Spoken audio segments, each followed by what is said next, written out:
of flooding, upwards of 3 feet of water rushed through the streets, damaged some of the homes. We had a chance to speak to some of the homeowners about the stresses they're under, and working on the cleanup as well. So I wanted to come and just talk to some of the locals and also our elected officials who have been great partners in this effort, as they always are, but particularly when their constituents need assistance, they know who to call, and that's why I'm here today.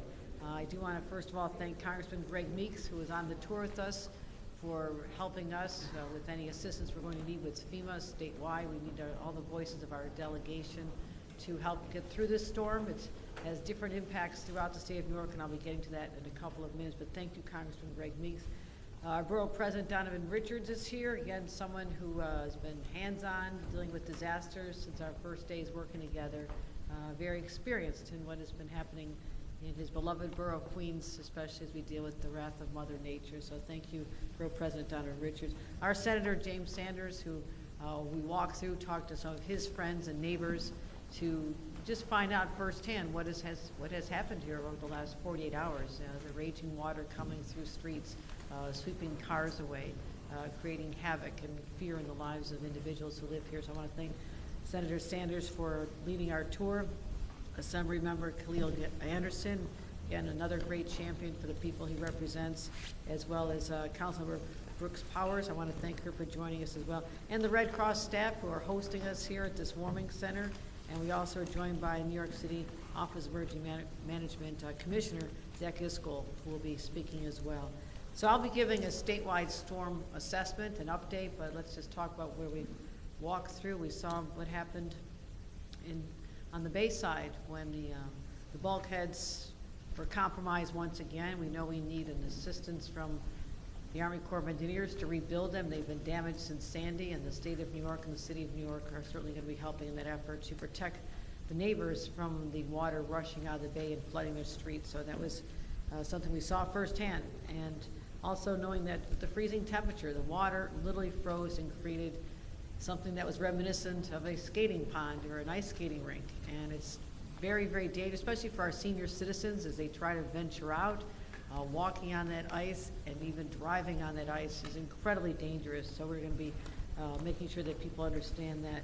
We also I'll be giving, Catherine Garcia will be giving some more updates, but our transportation systems are working well. We had some stoppages on the trains yesterday, delays at the airports, but the airports are open. The subways, the trains are all functioning, which is quite miraculous given the severity of what this area went through just a short time ago. The bone-chilling cold continues to be a problem. It compromises the safety of all individuals, particularly our vulnerable seniors. People are in their homes without heat in some places of our state. It's been a real challenge for us. So there is not one place in the state of New York where the temperature is above zero as far as the real field temperature. That's what it feels like on your skin. And so this may be an historic event in that respect alone, that every part of New York is suffering the effects as this Arctic chill continues to stay over our state. Also, if anyone else needs any assistance, we would encourage them to call 311. Commissioner is going to be talking about the resources available here as well. I will now turn to what is happening in Western New York, for those of you who want an update on my hometown. Last night I had to bring in the National Guard. The conditions, the blinding snow, the zero visibility, absolute whiteouts, it may go down as one of the worst in history. People are comparing this to the dreaded blizzard of '77, where Buffalo first got its reputation for having an unprecedented amount of snow. We broke that record again a month ago. So it's very clear to me that the effects of climate change are wreaking havoc everywhere from the streets of Queens with flooding all the way up to the city of Buffalo. But it is life-threatening what is going on as we speak in Buffalo, getting calls through the night from frightened neighbors where the temperature's been off for many, many hours, of course, of a day, day and a half. And we still have statewide about 73,000 homes without power, concentrating about 33,000 of those in Erie County, about 7 in Niagara County, about 5,000 in Genesee County. So that seems to be the epicenter of this storm that just doesn't seem to be moving on. It is concentrated there. And so the National Guard had to come in to help with medical emergencies, people who cannot get to the hospital if necessary, to help doctors and nurses get to their jobs in hospitals and healthcare facilities. as well as helping our seniors who are stranded. So we have had people stranded on the highways. I understand that the New York State Thruway, which remains closed in the western part of the region, we had over 20 people stranded in a very small stretch up until a short time ago, as well as several hundred who've been stranded on various roads throughout the region. What happens in those circumstances? People literally trapped in their cars overnight. Fortunately, our state police were able to make contact with every single individual, and we literally had snow plows going up to the vehicles and rescuing people, taking them out, and getting them into warming centers, because it is absolutely dangerous for anyone to be on the roads, and that includes our emergency vehicles. So our National Guard, our first responders, our ambulances, our fire trucks are all getting stuck in the snow as well. In fact, almost every fire truck in the city of Buffalo is stranded. It is stuck in snow. And we're just getting through releasing of about 14 or so ambulances that were stuck as well. So you can imagine what's going on here. People who need help are being trapped because they cannot get the emergency response because it's unsafe to be out there. So we have search and rescue operations continuing throughout the region.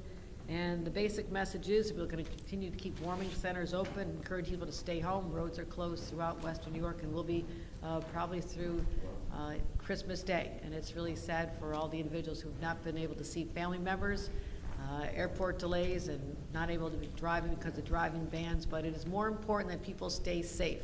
You'll have your holiday with your loved ones over New Year's and into the next year, but this is a weekend where it is absolutely dangerous in some parts of our state, particularly the western part, to be out there. So we want to encourage people to stay where they are. In addition to having a statewide emergency declaration, I'll be asking the federal government for a declaration of emergency that will allow us to seek reimbursements for the extraordinary expenses of all the overtime and the fact that we've brought in mutual aid from other parts of the state. We've deployed individuals, whether it's the utility crews have come, but also making sure that we have all the vehicles we need. But literally they cannot get through right now. No matter how many emergency vehicles we have, they just can't get through the conditions as we speak. So that is what's happening in other parts of the state. At this point, I'll be asking Catherine Garcia, the head of statewide operations, who's been embedded with all of us at our command centers, monitoring what's going on throughout the state. But I did want to put a special spotlight right now on the city of New York. Got through some tough circumstances with the high winds, the ice, the freezing cold, and it is still a dangerous situation. We want to confirm that just because you see clear skies and the rain has stopped and the flooding seems to have abated, that it is still vulnerable because of the icy cold temperatures, which can be life-threatening. So with that, Catherine Garcia, let's have a report from you. Thank you, Governor. And I want to reiterate to everyone, even though in many parts of the state the sun is shining, the real field temperature is very dangerous. It is below zero real field across the state, and obviously far worse in Western New York. I want to talk a little bit about what we saw here. This is not the first time that we have seen extreme flooding. We need to work very closely with our federal partners to make sure that we're getting the infrastructure in place to protect these families, particularly so hard at this time of the year. State operations and our partners at Thruway, at Emergency Management, as well as the State Department of Transportation, the Department of Environmental Conservation, as well as the Parks Department, have all surged resources into Western New York. We have done many life safety missions and will continue to do that. As the governor mentioned, particularly in Genesee County, we were able to make a lot of rescues from those cars and get people to warming centers. We are moving into Buffalo. We will also be in Lackawanna as well as Amherst. All of these areas have experienced very dangerous whiteout conditions, dangerous not only for the residents but also for first responders. We are going to continue the life safety missions as soon as we get any breaks in the weather, but the weather is continuing to be very dangerous in Western New York with the lake effect snow. And we continue to make sure that we are bringing in National Guard and Humvees to make sure that we are getting to all of the people who may be in ambulances or need rescue. As the governor said, about 73,000 people are without power across the state of New York. We have over 7,000 linemen and women as well as cut and toss crews to get power back on, because it is, of course, incredibly dangerous in these temperatures. But this is about the state coming together. This was an all-hazards event in the city. We saw severe flooding here and then freezing temperatures, which made the roads incredibly dangerous. I know that all of those agencies worked very hard to bring either pumping resources and, of course, salting resources to this area. And we also saw extreme flooding across Long Island, particularly on the South Shore. As some may know, the Meadowlark ended up having to be closed yesterday. But this is about coming together and making sure we're keeping people safe during this holiday season. I'm going to turn it over to Congressman Meeks to give us the federal perspective. Thank you, Catherine. Let me first thank the governor for being here today, given the historic cold that this state is suffering from, and as she's indicated throughout, and she saw fit to make sure that she came here to the city of New York, and particularly here in the Rockaways, where there's been devastation in regards to the water that was coming in the Rockaways and Howard Beach and Broad Channel. Thanking also my local elected officials, my state senator James Sanders and Assemblyman Anderson and Council Member Brooks Powers for all that they've done. You know, yesterday, of course, my borough president, who I was on the phone with yesterday. I was in Washington, D.C. yesterday as we were trying to pass the omnibus budget, and I've got calls from all of them. They were on the ground here showing me pictures of exactly the flooding. Fortunately, some of it has receded, but they showed us the damage of what was yesterday and how people could not move around and get around. But with the thanks of the city and the state, we're working closely together in that regard. And the borough president was in my ear talking about FEMA and what we could do and try to make sure we can work in that regard. And I've been on the phone with FEMA as well as with SBA, looking at some other creative ways that we may be able to utilize the federal government so that we can make sure that those residents that may need additional aid, that we could figure that out and make sure that we can avoid some of the red tape. I've also talked to incoming Democratic leader Hakeem Jeffries. I was on this morning so that we can strategize together with Senator Schumer so that we can make sure that we're going to bring in some of these resources. It's important. And when we were out there on the Bay side, you know, we were looking at, and I had this conversation with the Army Corps, because we need those pumping stations to make sure that they're working so that we can get the water out. And what we're looking to do, and what was important therein, that some of the property on the Bay side is owned by the city and or the state. And so we want to make sure that we can put the pumping stations in those areas so that we don't displace or harm any of the homeowners that are currently living there. So we're working collectively on that. There's a plan that FEMA has. We're waiting on. Then hopefully at that point we can get to the ULURP process in the city council and move that forward so that we can make sure the resources that are necessary so that we can prevent the kind of flooding here. One of the good things that I think that is taking place, we saw on the ocean side primarily, all of the work that was done since Sandy has held. And so that's a good sign. But now we've got to make sure we're working very hard to, and in an expedited manner to fix the Bay side, which has been suffering from high tides for a long period of time. These high tides come in and people can't get out of their homes. So working collectively together, I think that we can get that done. And I, again, want to just say thank you to all of the elected officials, because this is a sign of all of us coming together to work together to make that difference. And so I think that the protocol now is for me to call up our borough president, who has been running around the borough but has been focused because he knows this was his backyard, or is his backyard. So, and he's been working throughout the borough to try to make sure, because all of us are suffering from this cold.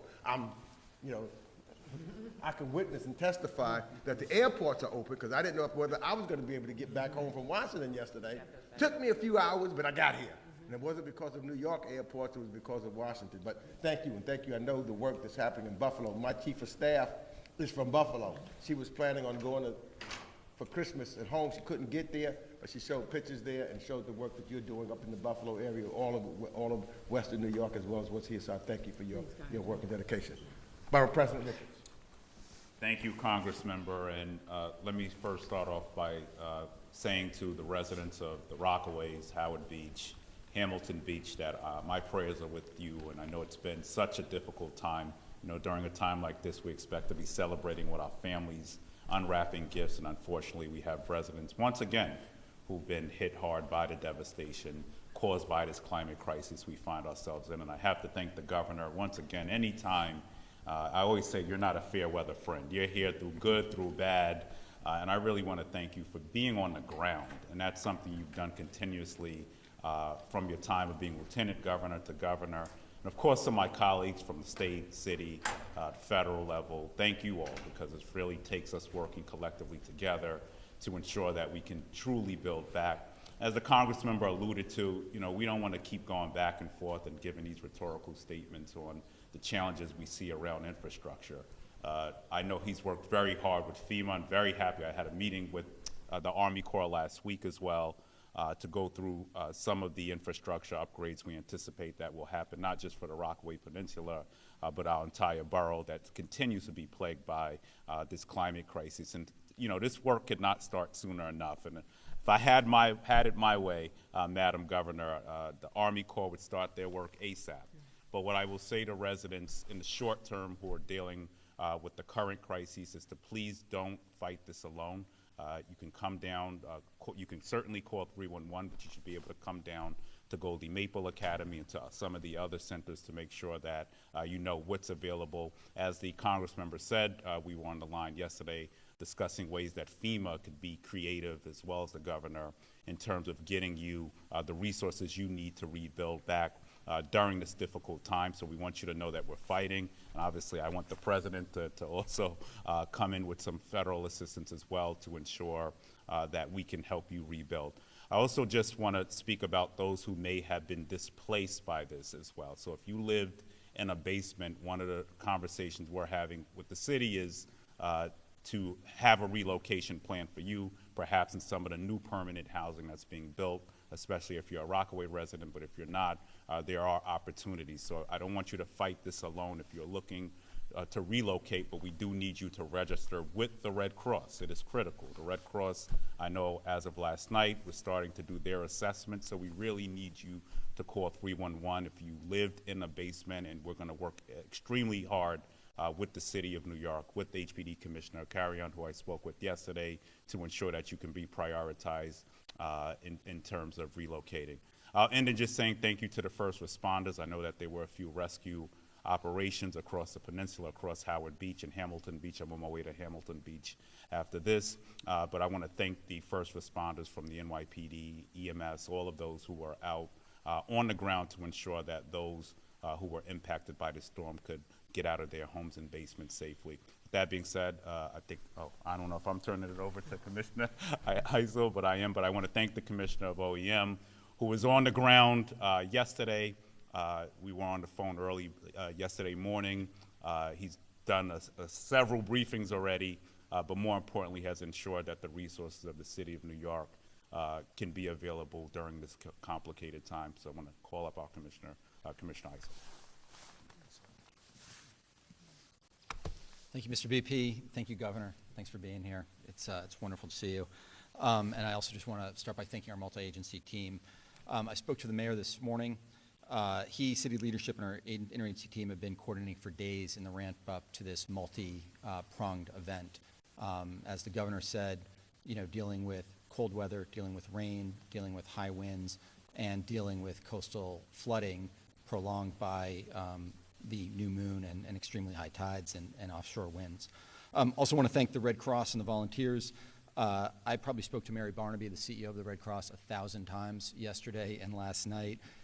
She has really been remarkable in stepping up, and also thanking the crews from DEP, DSNY, NYPD, FDNY, Sanitation, DSS, our team in emergency management, who are working around the clock in this cold, on this holiday weekend, away from their families. It's truly, truly remarkable the work that they're doing on behalf of their fellow New Yorkers. So I am very grateful today for their works. I'm grateful nobody was killed or seriously hurt during this weather event. But with that said, cold is still very dangerous, and we have very cold temperatures going through for the next few days. And so it is very important that we check in on our most vulnerable, on our neighbors.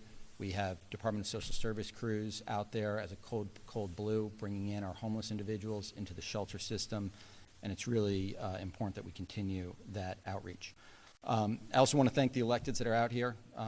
Governor, Mr. BP, Congressman Meeks, Councilmember Brooks Powers, Councilmember Joanne Ariola, who's not here but was also out on the ground with us, Senator Sanders,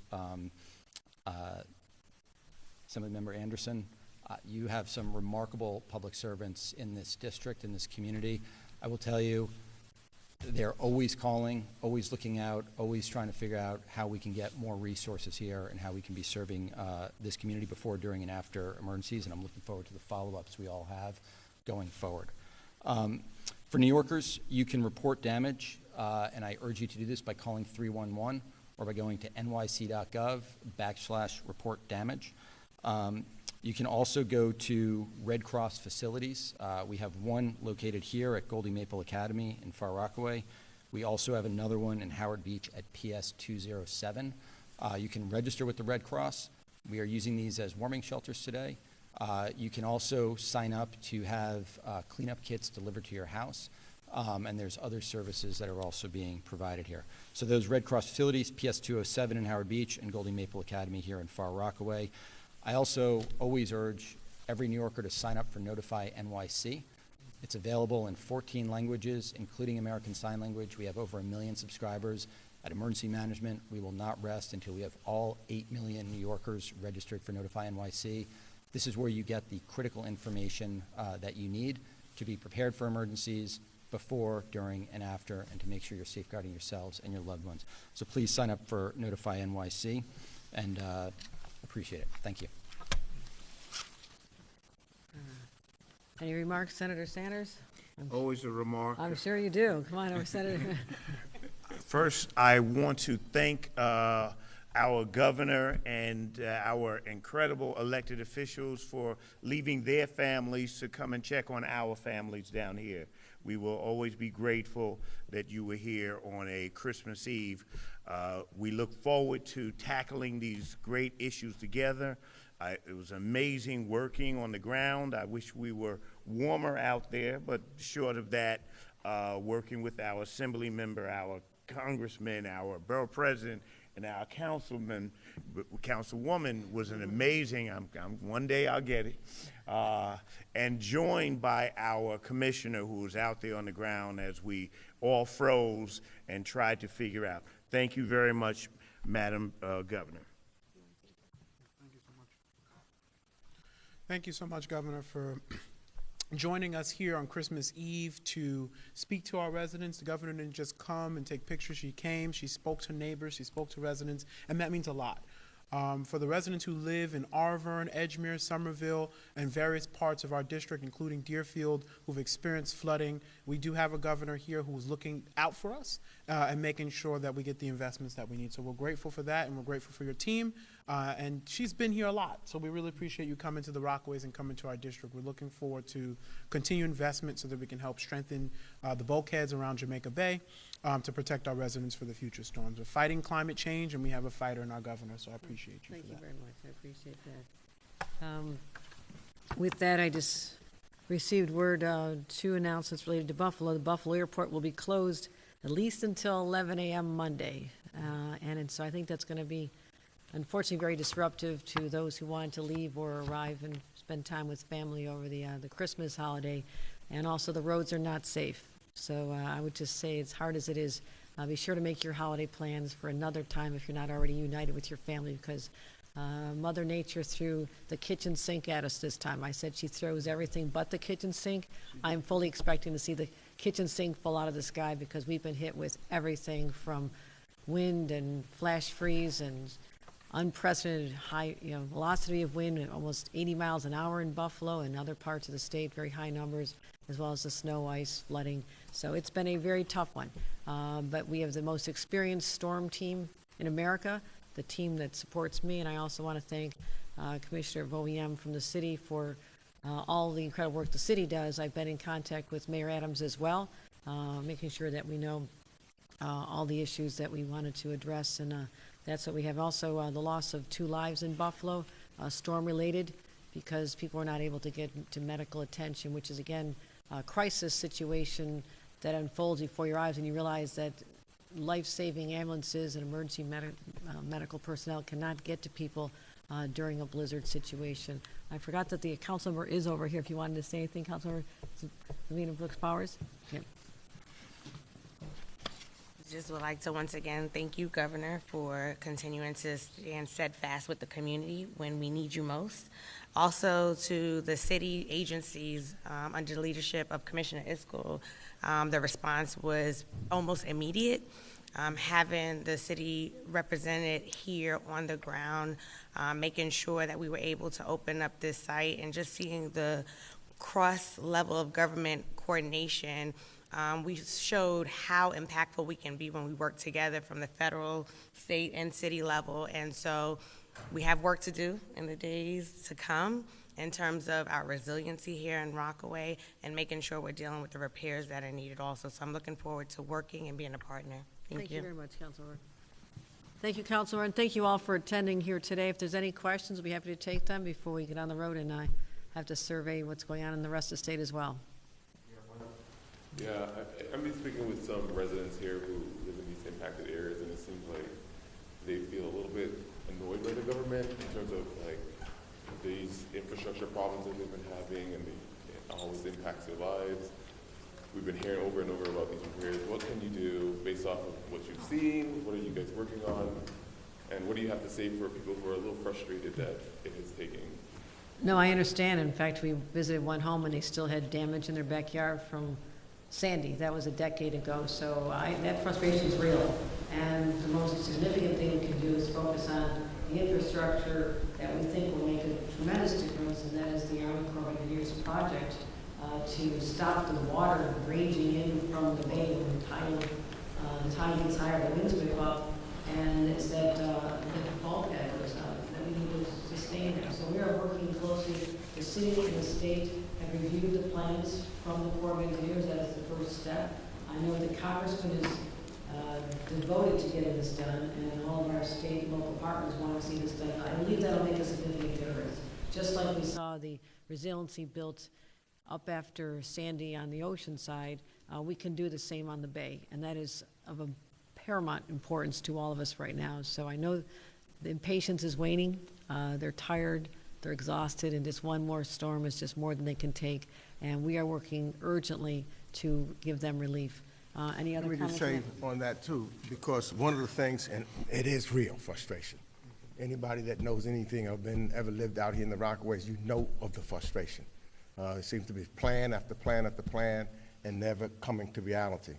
But I think that this time it is coming to reality because as indicated, the Army Corps is working very closely with the city and the state. We're getting close to a ULURP process. And one of the things that I can say now through the bipartisan infrastructure bill that was passed in Congress this year, there is money. So it's not going to be a question of whether or not we have the money to do what's necessary. The money is in the bank. We just need to go through the particulars now to make sure. And as I indicated earlier, we want to make sure that we lead the homeowners so that as we build a pump, that they are not affected or we don't have to take away any private land. So we're looking and exploring all of the public land that may be owned by the city or the state to see if we can design something to come from there to build the pumps to keep the water pumping out. But the money's there, the will is there, and working collectively, the city, the state, and the federal government, we're working very closely together to make sure that this happens. Let me add, so the public commenting process is going to begin sometime in January, I believe, and we just had a meeting with the Army Corps last week, and well, we're talking about the Rockaways. There are other areas of Queens as well that have been impacted and continuously be impacted by climate change. So here, Howard Beach, Hamilton Beach, all of these projects are working in tandem, and we're talking about $52 billion. So this is not something to sneeze at. So residents are absolutely correct to feel like government hasn't responded, but as the Congressmember alluded to, who fought very hard for this money, we have $52 billion in the bank, and that process will kick off, and we're gonna ask everybody to certainly turn out as public comments start to begin in Queens in the next few months or two. Any other questions? We good? All right. To all who observe, I wish you all a Merry Christmas, Happy Holidays, and be safe out there. I know it's bitter cold. It's a tough, tough time, and after holidays disrupted by COVID over the last few years and people looking so forward to getting together. It may be a tough time to do that depending on what part of the state you live in, but we'll be there for you. Our teams will be out there in the streets and the highways and the byways, making sure that everyone is safe and we get through everything Mother Nature insists upon throwing